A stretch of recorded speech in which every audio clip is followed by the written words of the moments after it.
இல்ல ம். உலகத்துக்கு எக்ஸ்பெக்டட் மேட்ச்னாங்க.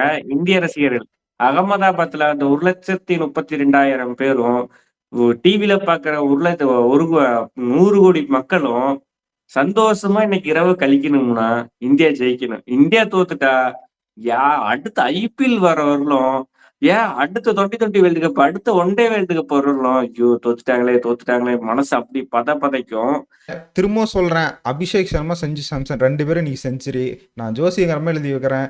அபிஷேக் சர்மா இந்த மேட்ச்சு அவருக்கு முக்கியம். எவ்வளோ முக்கியம்னா, அடுத்து அவரோட கேரியருக்கு நீ ஐபிஎல்ல சொல்லலாம் என்ன அடிச்சாலும் இது பண்ணலான்னு. அப்படிலாம் கிடையாது. அபிஷேக் சர்மா ஐபிஎல் அடிக்கிறதுலாம் மேட்டர் இல்லை. இந்த ஃபைனல் அடிச்சாருன்னா நீ சஞ்சு சாம்சன் சொன்ன மாதிரி தான் அடுத்து கோட்டு சூப்பர் ஸ்டாருன்னு 2 வருஷம் பேசுவான். அடிப்பாங்க. இல்ல 2 பேர் செஞ்சுரின்றது இன்னைக்கு வந்து நாம பார்க்கலாம், மேட்ச்ல பார்ப்போம். இன்னைக்கு அபிஷேக் சர்மா மேல ஒரு கத்தி இல்ல, பெரிய கடப்பாரே நிக்குது. ஏன்னா இத்தனை மேட்சா அடிக்கல, சீரீஸ் ஆரம்பிச்சதுல இருந்து அடிக்கல. அந்த ஒரு 50 தான் இன்னைக்கு அடிச்சாருன்னா அது எல்லாமே மறந்துடுவாங்க. சரி, அதே மாதிரி நம்ம கடைசி ஒரு அப்டேட் கொடுத்துருவோம். இன்னைக்கு மேட்ச் நம்ம லைவ் வரோம். அது என்னங்கிறது கம்யூனிட்டி போஸ்ட்ல அப்டேட் பண்றோம். நேத்து சப்போர்ட் பண்ண மாதிரி நான் இன்னைக்கும் சப்போர்ட் பண்ணுங்க.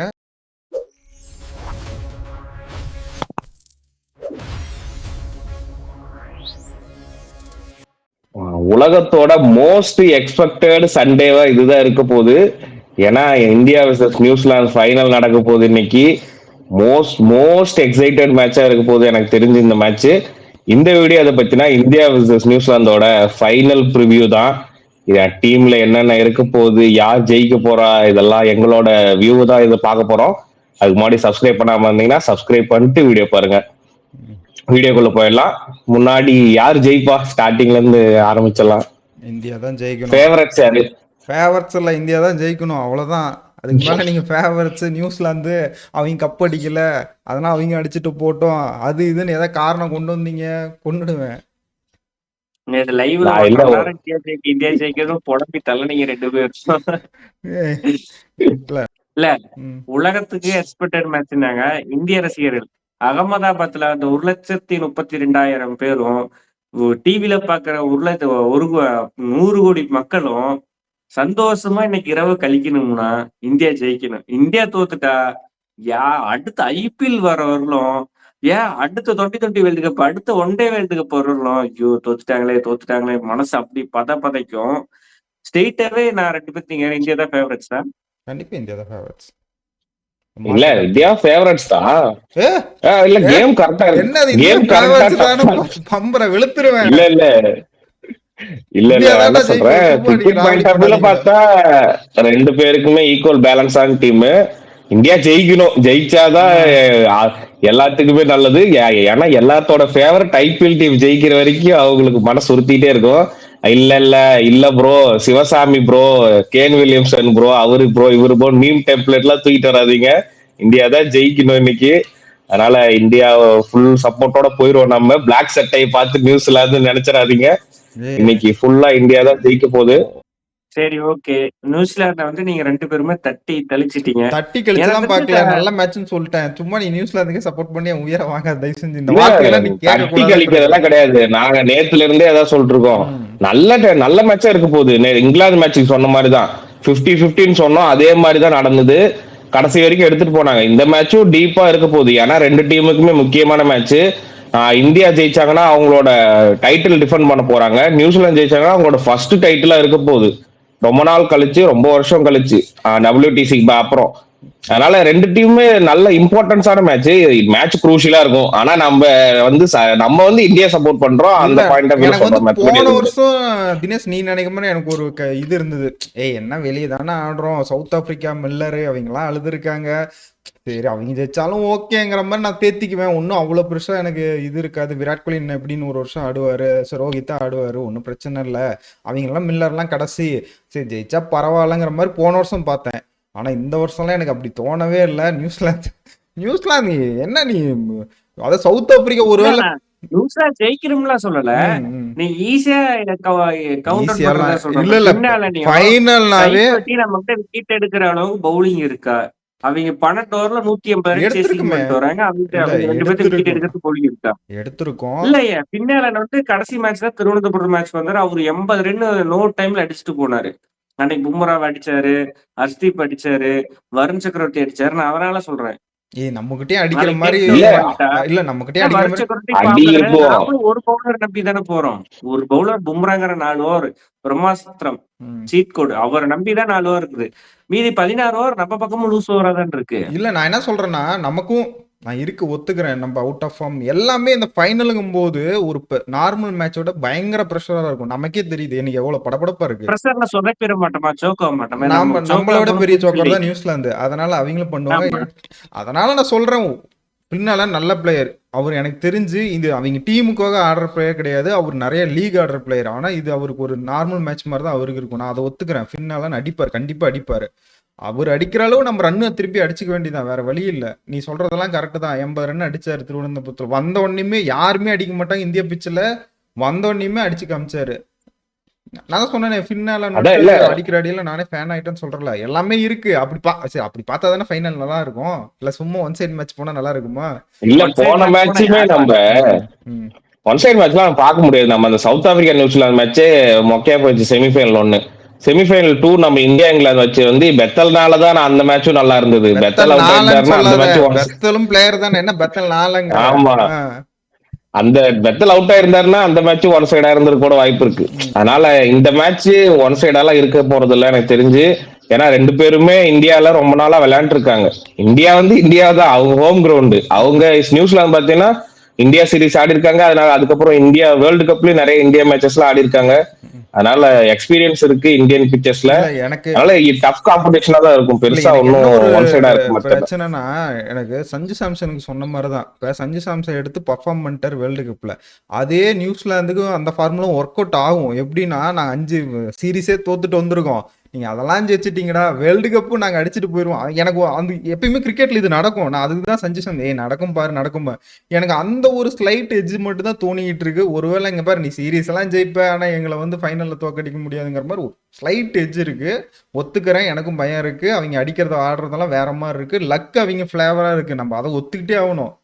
அந்த லக்கு நமக்கும் இருக்கணும். இல்ல சரி லக்கு எல்லாம் விட்டுருங்க, கிரிக்கெட் டைம்ஸ்லயே விட்டுருங்க. ஒரு வீட்டுல லைவ்ல நான் சொன்ன மாதிரிதான் பேய் இருக்குது. பேய் இருக்குது, நான் அந்த வீட்டு பக்கமே போக மாட்டேன். ஆனா பேய் இருக்கிற இடத்துல நம்மள கொண்டு போய் ஆட வைக்கிறாங்க. கடைசி 32 ஐசிசி மேட்சஸ்ல 2 மேட்சஸ் தோத்துருக்கோம். ஒண்ணு 2023 நம்ம சொன்னா மனசொல்லிக்கு வேணாம், சவுத் ஆப்பிரிக்காவோட தோத்தது. அந்த 2 மேட்சுமே அகமதாபாத்ல நடந்த மேட்ச். மீது எல்லா ஐசிசி, துபாயில் நடந்த ஐசிசி சாம்பியன்ஸ் ட்ரோபி ஆகுது, யுஎஸ்ஏ அந்த வெஸ்ட் இண்டீஸ்ல நடந்த 2020 வேர்ல்டு கப் ஆகுது, அதுக்கு முன்னாடி நடந்த ஓடி வேர்ல்டு கப் இந்தியால, இப்ப நடந்த மேட்சஸ் இந்தியால எல்லாத்தையும் சேர்த்து 2 மேட்சஸ் தான் இந்தியா தோத்துருக்காங்க. அது அகமதாபாத்ல. அதுவும் பிளாக் அண்ட் சைல்ட்ஸ் நல்லா பேட்டிங் ட்ராக்னு பீட்டிங் நியூஸ் வந்திருக்கு. இல்ல நான் என்ன சொல்றேன், நம்ம இந்த T20 வேர்ல்டு கப்ல ரெக்கார்ட் மேல ரெக்கார்ட் பிரேக் பண்ணிட்டு தான் வரும். இந்த நம்ம மேல இருந்த சேசிங் குறை உடனே சொல்றேன். சஞ்சு சாம்சன் அடிச்சதுனால தான் அடிக்கிறாருல, அவரும் இந்தியன் பிளேயர் தானே, எல்லா ரெக்கார்ட் பிரேக் ஆகுது இல்ல, இதையும் பண்ணுவாங்க, கவலைப்பட வேண்டாம். இந்தியா தான் வேர்ல்டு கப் அடிக்க போகுது. நம்ம வந்து தடாலடியே ஆரம்பிச்சோம். இந்த நியூசிலாந்து சீரிஸ் பாத்தீங்கன்னா 200-300 அடிப்போம் அப்படி இப்படின்னு எல்லாருமே பில்டப் பண்ணாங்க. ஆனா வேர்ல்டு கப் வந்தோடனே உடனே மேலே ஒரு அடி, விக்கெட் எல்லாம் போச்சு, ஃபார்ம் அவுட் ஆனாங்க, கொஞ்சம் தடுமாறி ரீபில்ட் பண்ணி இப்ப வந்திருக்காங்க. லாஸ்ட் 2 மேட்சும் சூப்பரா ஆடிட்டு இருக்காங்க. அதனால நம்ம வந்து பாத்துட்டு வந்திருக்கோம், எக்ஸ்பீரியன்ஸ் இருக்கு. நம்ம வந்து விக்கெட் போனாலும் எப்படி பண்ணோம், நான் தான் சொல்ற எக்ஸ்பீரியன்ஸ் இருக்கு. நான் தான் சொல்ற பாயிண்ட் கரெக்ட். அப்பெல்லாம் நமக்கு பேட்டிங் பிச் கொடுத்தாங்க, அடி பொலன்னு பொழந்தோம். கடைசியா வேர்ல்டு கப் வந்த வாட்டி எல்லாம் ஸ்பின்னிங் ட்ராக்கு பவுலிங் பிச்சா கொடுத்தாங்க, மாட்டினோம். இப்ப திரும்பியுமே செமிஃபைனல் இருந்து பேட்டிங் பிச் கொடுக்க ஆரம்பிச்சிட்டாங்க. நம்ம பேட்டிங் பிச்னா எப்படி ஆடுவோம் நமக்கு நல்லாவே தெரியும். நானே கேட்க வந்தேன், ஸ்பின் ட்ராக் கொடுத்து நியூசிலாந்துக்கு மாட்டிக்கிட்டோம்னா என்ன பண்றதுன்னு தெரியாம கடைசி மேட்ச் ஃபைனல் ஒருவேளை பாஸ்ட் பேட்டிங் பிட்ச் கொடுத்து நம்மளோட ஸ்ட்ரென்த்துக்கு போயிடும். அதனால நம்ம ஸ்ட்ரென்த்ல இருந்தோமோ அந்த ஸ்ட்ரென்த்துக்கு பேக் டு ஸ்ட்ரென்த். நான் திரும்ப சொல்றேன், அபிஷேக் சர்மா, சஞ்சு சாம்சன் 2 பேரும் நீ செஞ்சுரி. நான் ஜோசிகரமா எழுதி வைக்கிறேன். அபிஷேக் சர்மா இந்த மேட்ச் அவருக்கு முக்கியம். எவ்வளவு முக்கியம்னா அடுத்து அவரோட கேரியருக்கு. நீ ஐபிஎல்ல சொல்லலாம் என்ன அடிச்சாலும் இது பண்ணலான்னு, அப்படிலாம் கிடையாது. அபிஷேக் சர்மா ஐபிஎல் அடிக்கிறதுலாம் மேட்டர் இல்லை. இந்த ஃபைனல் அடிச்சாருன்னா நீ சஞ்சு சாம்சன் சொன்ன மாதிரி தான் அடுத்து கோட்டு சூப்பர் ஸ்டாருன்னு 2 வருஷம் பேசுவான். அபிஷேக் சர்மா இந்த ஃபைனல்ல அடிச்சாலும் அவர் 2 வருஷத்துக்கு எடுக்க முடியாது. அவருக்கும் இந்த ஃபார்ம் ரொம்ப முக்கியம், இந்த இந்தியா டீமுக்கே தேவை. நான் சொல்றேன், நீங்க 2 பேருமே செஞ்சுரி எழுதி வச்சுக்காங்க. இன்னைக்கு அபிஷேக் சர்மா மேல வந்து இன்னைக்கு அபிஷேக் சர்மா என்னது 2 பேர் செஞ்சுரி ரொம்ப நடிப்பாங்க இல்ல பாருங்க. 2 பேர் செஞ்சுரின்றது இன்னைக்கு வந்து நாம பார்க்கலாம், மேட்ச்ல பார்ப்போம். இன்னைக்கு அபிஷேக் சர்மா மேல ஒரு கத்தி இல்ல, பெரிய கடப்பாரே நிக்குது. ஏன்னா இத்தனை மேட்சா அடிக்கல, சீரீஸ் ஆரம்பிச்சதுல இருந்து அடிக்கல, அந்த ஒரு 50 தான். இன்னைக்கு அடிச்சாருன்னா அது எல்லாமே மறந்துடுவாங்க. இன்னைக்கு அடிக்கிற இன்னிங்ஸ் வந்து எல்லாத்தையுமே மறக்கடிச்சு அவர் வந்து அடுத்த ஸ்டேஜுக்கே கொண்டு போயிடும். இன்னைக்கு மேட்ச்ல அபிஷேக் சர்மா அடிக்கணும். சஞ்சு சாம்சனும் எனக்கு தெரிஞ்சு இன்னைக்கு 50+ ஸ்கோர் அடிப்பார். நான் நேத்தே சொன்னேன் லைவ்ல, இன்னைக்கும் சொல்றேன் 50+ ஸ்கோர் சஞ்சு இருக்காங்க. நீங்க சொல்றது கரெக்ட். இந்த 2024 2020 வேர்ல்டு கப்ல இதே ரன் தான், அச்சல் இதே ரன்னு. அபிஷேக் சர்மா கூட ஒரு 50 அடிச்சிருந்தாரு. விராட் கோலி அந்த அந்த சீரீஸ் ஃபுல்லா 10 ரன் தாண்டல ஒரு மேட்ச் கூட. ஃபைனல்ல வந்து 77 ரன் அடிச்சு மேன் ஆஃப் த மேட்ச் வாங்கினாங்க. மேல அடிச்சு எல்லாத்தையும் மறந்துட்டாங்க. ஃபைனல்ல இது அடிச்சு 77 ரன், முக்கியமான மேட்சஸ்னா கிங் கோலி ஆடி தருவாரு அப்படிங்கிற பேர் வந்துருச்சு. அபிஷேக் சர்மாவும் குரூசியலான எனக்கு ஒரு 40 பந்துக்கு 80 ரன் 90 ரன் இன்னைக்கு அடிச்சிட்டாருன்னா, அவர் அந்த முன்னாடி டக் அவுட் ஆனது, 3 டக் அவுட் ஆனது, ஃபெயிலியர் ஆனது, இதெல்லாம் எல்லாத்தையுமே மறந்துட்டு அபிஷேக் சர்மா மறுபடியும் back to normal Abhishek Sharma, heroics அந்த ரேஞ்சுக்கு மறுபடியும் போயிருவாங்க. சஞ்சு அதான் சாம்சன் நல்ல டச்சில் இருக்கிறாரு. இல்ல நான் சொல்றது சஞ்சு நல்ல டச்ல நல்ல இருக்காரு. சொல்ற பாயிண்ட் நான் ஒத்துக்க மாட்டேன். அவர் மேல கத்தி இருக்கு, கடப்பாறைக்கெல்லாம் சத்தியமா ஒத்துக்க மாட்டேன். அப்படி இருந்தா அவர் பெர்ஃபார்ம் பண்ணியிருப்பாரு. இவ்வளோ சும்மா தூக்கி விட்டு அவுட் ஆயிட்டு போறது ஒரு சஞ்சு சாம்சனுக்கு அது இருந்தது. அவர் அந்த ப்ரெஷரே அவருக்கு ரொம்ப ப்ரெஷர் ஆகி அவுட் ஆயிட்டு போனாரு. ஆனா அபிஷேக் சர்மா அந்த ப்ரெஷர் கிடையாது. இந்த இடம் எனக்கு தான், இப்போ 4 நாள் நான் தான் ஆட போறேங்கிற ஒரு இதுல தான் அவுட் ஆயிட்டு போனாரு. அந்த இப்ப இந்த ஃபைனல்ல வேணா அவருக்கு ஒரு ப்ரெஷர் இருக்கும். எப்படி இருக்கும்னா, இப்ப நம்ம இது ஆடலின்னா அடுத்த 2 வருஷத்துக்கு நம்மளுக்கு கண்டுக்க மாட்டாங்க, என்னதான் அடிச்சாலும் நம்மள கண்டுக்க மாட்டாங்க. அந்த ப்ரெஷர் மட்டும்தான் இன்னைக்கு இருக்கும். அதனால தான் சொல்றேன் அவர் இன்னைக்கு பெர்ஃபார்ம் பண்ணிடுவாருன்னு நான் சொல்றேன். அததான் நான் சொல்றேன். அவர் மேல என்ன ஏன் கடப்பா இருக்குன்னு சொல்றேன்னா, சப்போஸ் இந்த மேட்ச் அடிக்க அப்படி நடக்கக்கூடாது, ஆனா அடிக்கல அப்படின்னா இந்த மேட்ச் நீங்க ஐபிஎல்ல போய் ஃபார்முக்கு வந்து எவ்வளவுதான் பர்ஃபார்ம் பண்ணி ஆரஞ்சு கேப்புக்கிட்டே போனாலுமே உங்களுக்கு அடுத்த வந்து பெரிய டோர்னமெண்ட் வரப்ப உங்களுக்கு பின்னாடி பேக்கப் யாரு இருக்கா? ஜெய்ஸ்வால் இருக்கான். ஜெய்ஸ்வால் யாரு? ப்ரூவ் பண்ணவரு. இவரை விட நல்லாவே விளையாண்டு இருந்திருக்காரு. ஓகேவா, கொஞ்சம் கண்ட்ரோல்டா ஆடக்கூடிய பேட்ஸ்மேன் தான். இன்னைக்கு எனக்கு தெரிஞ்சு பேட்டிங் பிச் கொடுத்துட்டாங்கன்னா 300 இருக்கு. ஏன்னா 2 பேரும் செஞ்சுரி ஓவருங்கிறீங்க. 300 அடிச்சாலும் நம்ம டீம் போடுற பவுலிங்க்கு பத்தாதுங்கிற மாதிரி தான் அவங்களும் அடிப்பாங்க. நான் அதான் சொல்றேன், பின்னாலாம் இருக்காரு பேய் ஃபார்ம்ல இருக்கட்டும். உனக்கு என்ன, நீ என்ன 12 ஓவர் 170 அடிப்பியா, நான் 300 அடிச்சு வைக்கிறேன், அந்த மாதிரி போயிடணும். நம்ம கிட்ட பேட்டிங் இருக்கு, ஃபுல் பவர் இருக்கு. இன்னைக்கு இல்ல 300 அவங்க பவுலிங் இருக்குல்ல, மேட் கண்ட்ரி நல்லா பந்து போடுவாரு.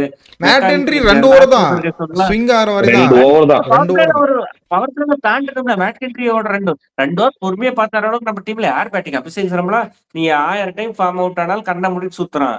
அப்படியே அதே மாதிரி சஞ்சு சாம்சன் பார்த்து அடிடுவார் மேட் கண்ட்ரிக்கு. அன்னைக்கு 10 நிமிஷம் போட்ட மாதிரி ஒரு பால் போட்டா சரி, அத அப்படி நீங்க அது ஒன் டவுன் வருது. ஸ்கைக்கு பேட்ல ஒழுங்கா பட வேலை. ஷாட்னர் நல்லா பந்து போடுறாரு. அவரும் பும்ரா மாதிரி தான், எக்கனாமிக் 5.5 தான் வச்சிருக்காரு அந்த டோர்னமெண்ட்ல. பயங்கரமா ஓவர் போட்டுட்டு இருக்காரு. இப்படின்னு பார்த்தா நியூசிலாந்து டீம் பவுலிங் ஸ்ட்ராங்கா இருக்கு. நீங்க 300 ரன் கொடுக்குறாங்கன்னா ரொம்ப கற்பனைக்கு எட்டாத உலகம். எவரெஸ்டே இடிச்சு இந்தியாவே அழிகிற மாதிரி நீங்க சொல்லிட்டு இருக்கீங்க. அதாவது சஞ்சு சாம்சன் ஃபார்முக்கு வருவாருங்கிறது உனக்கும் தான் கற்பனைக்கு எட்டாததான் நடக்கலையா? அது மாதிரிதான் இதுவும். ஏங்க இல்ல, சரி, கான்பிடன்ஸ் இல்ல, உச்சத்துல இருக்காரு சஞ்சு அடிப்பாருன்னு சொல்லிட்டு இதுல முடிச்சிடலாம். கொடுக்குறோம். ஆனா 300 ரன்னுங்கிறதுலாம் ரொம்ப ஓவர். 300 ரன் அடிப்பாங்க. பாப்போம், மேட்ச் முடிஞ்சோடனே இருக்கு. அதே மாதிரி சரி, நியூசிலாந்து ஸ்குவாட்ல சேஞ்சஸ் இருக்கா? ஜிமினிஷம் நான் போனதுல ஒரு சேஞ்சஸ் பண்ணாங்க. ஜிமினிஷம் ஆடுவாரா? சொன்னேன் நானா தான் ஜிமினிஷம் உட்கார வச்சு டெவான் கபே வந்து 3ஆவது இடத்துல ஆட வச்சுட்டு, நான் எனக்கு தெரியல, நான் வந்து ஜிமினிஷம் 4 ஓவர் 45 ரன் போகுது. அந்த ரெண்டு பிலிப்ஸ் அந்த ரெண்டு தான் கொடுப்பான். நான் பேட்டிங்ல ஒரு எக்ஸ்ட்ரா பேட்டிங் குஷனை வச்சு நான் ஆடிக்கிறேன் அப்படின்ட்டு மாதிரி போகும். இல்ல ஜேக்கப் டஃபி வந்து நம்ம நியூசிலாந்து வெர்சஸ் இந்தியா 2020 சீரீஸ்ல நல்லா பவுலிங் போட்டான், அவன் ஆட வைப்பேன். நான் ஜிமினிஷம் ஆட வைக்க மாட்டேன். பொறுத்தல ஏதாவது ஒரு ஒத்துக்க மாட்டேன் நானு. கான்வே ஆடுவாங்களான்னு தோணல. டஃபி ஆடுறதுக்கு வேணா வாய்ப்பு இருக்கு, தெரியல. இருந்தாலும் ஸ்குவாட மாத்துவாங்களான்னு தெரியல. ஜெயிச்ச ஸ்குவாட மாத்துவாங்களான்ட்டு ஒரு டவுட் தான். இன்னைக்கு யார் பெர்ஃபார்ம் சரி, யார் பெர்ஃபார்ம் பண்ணுவாங்க சொல்லிட்டு முடிச்சிருங்க. தினேஷ் நீ ஆரம்பி ஃபர்ஸ்ட். இந்தியா ஜெயிக்குது. அபிஷேக் சர்மா இன்னைக்கு பெர்ஃபார்ம் பண்ணி அவரோட பேரெல்லாம் முரட்டடி. Abhishek Sharma back to form. நான் இது ஆஸ் எக்ஸ்பெக்டட் சஞ்சு சாம்சன் நான் ஒரு பிளஸ் ஆட் பண்ணி இன்னைக்கு திலக் வர்மா ஆட் பண்றேன். அதே மாதிரி பவுலிங்ல பாத்தீங்கன்னா இன்னைக்கு பேட்டிங் கீழே வராது. இறங்கலாது பேட்டிங்கே இன்னைக்கு வராது வாய்ப்பு இன்னைக்கு. இருக்கு தம்பி. பேட்டிங்கே வராது இன்னைக்கு. நீ 300 நீ 200 சொல்றது சொல்லாத, இன்னைக்கு அதுதான் திலக் எனக்கு இவரு இந்த ப்ரோ சொல்றது கரெக்டா தான் இருக்கு. எனக்கு தெரிஞ்சு இன்னைக்கு செம்ம டைட்டா போய் இல்ல இந்தியா ஜெயிக்கும். ஒரு 2 விக்கெட் வித்தியாசத்திலே ஒரு 2 வித்தியாசத்திலே ஜெயிக்க போறாங்க. அந்த இல்ல அந்த நான் கருத்து நான் தான் நான் நியூசிலாந்து எப்பயுமே லைட்டா எடுத்துக்க மாட்டேன் சரியா. ஆல்ரெடி நாக் அவுட் தோத்த கதையெல்லாம் இருக்கு. அதனால நான் லைட்டா எடுத்துக்கல. திலக் இன்னைக்கு திலக் பிளஸ் சஞ்சு பேட்டிங்ல. பவுலிங்ல பாத்தீங்கன்னா வருண் சக்கரவர்த்தி இன்னைக்கு திருப்பி ஃபார்முக்கு வரும்னு தோணுது. பும்ரா எப்பவும் போல போட்டுருவாரு. வருண் சக்கரவர்த்தி நான் ஒரு நம்பிக்கை வைக்கிறேன், மேனிஃபெஸ்ட் பண்றேன் இன்னைக்கு வந்து நல்லா போட்டுருணும்னு. அதே மாதிரி நியூசிலாந்துல ஃபின்னாலன் நாம் சொல்லவே தேவையில்ல, ஃபின்னாலன் அடிக்க போறாங்க. பிளானோட வருவாங்க, இருந்தாலுமே ஃபின்னாலன் அடிச்சிருவாரோன்னு தோணுது. அது விட்டீங்கன்னா கீழே சாண்ட்னர், ஏய் மேட் டீம்ல ஹென்ரிக்ஸ் இருக்க bowling. எல்லாத்தையும் சொல்லிட்டு இருக்கேன். 2 பேர் தான் உனக்கு கேட்டேன். 3 பேர் சொல்லியிருக்கேன். இந்தியா டீமை 3 பத்தி பேர் 1/2 மணி நேரம் பேசுறீங்க. அவரு ஒழுங்கா பெர்ஃபார்ம் பண்றாங்க நியூசிலாந்து பிளேயர்ல 4 பேர் சொன்னா உங்களுக்கு பொறுக்காது. ஏன்னா 2 பேரை கேட்டா இல்ல 2 பேரை 3 சொல்லுங்கடா. ஏன்னா பூல் இருக்க எல்லாத்தையும் 3 சொல்றீங்க. பேர் சொல்லியிருக்கேன். இந்தியால 3 பேரு, நியூசிலாந்து 3 பேர் சரி, சொல்லியிருக்கேன். நீங்க நல்லா பெர்ஃபார்ம் பண்றது இந்தியா டீம்ல இருந்து பிளேயிங் 11 11 சொல்லிருங்க. இல்ல எனக்கு பொறுத்த வரைக்கும் 300 அடிக்கணும்னா 11 பேர் பெர்ஃபார்ம் இல்ல பண்ணணும். நான் சொல்றேன் 300ங்கிறது நீங்க ஒருவேளை நீங்க கருதுனால ஒரு 20 ரன் கம்மி பண்ணிக்கிறேன். 280 அடிப்பாங்க. சஞ்சு அபிஷேக் செஞ்சுரி. பவுலிங்ல வருண் சக்கரவர்த்தி இன்னைக்கு வராரு. அவர் நல்லா போட்டாருன்னா அந்த ஈஸி வின்னா இருக்கும். அவர் போடலினா கொஞ்சம் இது. நீங்க இப்ப நியூஸ்ல ஃபின்னால நான் தான் உனக்கு ஃபேன் ஆயிட்டேன்னு சொல்றேன்ல. அந்த பையனை பார்த்தா மட்டும் தான் எனக்கு பயமா இருக்கு. அப்பக்கப்ப தூக்கிட்டு ஓடிடுவானா என்னன்னு தெரியல. அதே அதே அளவு ஸ்டிம் சைஃபோர்டுமே அப்படிதான் ஆடுற. அப்படியே பார்ப்போம். சாண்ட்னர் கையில இருக்கு. சாண்ட்னருக்கு இப்போ இந்த சீரீஸே ஒழுங்கா பால் உழுவல. இன்னைக்கும் அதே மாதிரி ஒழுங்கா உழுவாம போயிடணும். அது சீரிஸ் உழுவுலையா? அவங்க 5 எக்கனாமி எல்லா மேட்சும் ஒரே மேட்ச். அந்த இங்கிலாந்து மேட்ச் மட்டும் தான் 7.25 ஒழுங்கா எக்கனாமி. உழுவாமையே 5 எக்கனாமில போடுறான் பையன். ஒழுங்கா உளுந்துதுன்னு விக்கெட்டும் எடுத்துட்டு போயிட்டு இருப்பான். அதனால சொல்றேன். சரி, அதே மாதிரி நம்ம கடைசி ஒரு அப்டேட் கொடுத்துருவோம். இன்னைக்கு மேட்ச் நம்ம லைவ் வரோம். அது என்னங்கிறது கம்யூனிட்டி போஸ்ட்ல அப்டேட் பண்றோம். நேற்று சப்போர்ட் பண்ண மாதிரி நான் இன்னைக்கும் சப்போர்ட் பண்ணுங்க.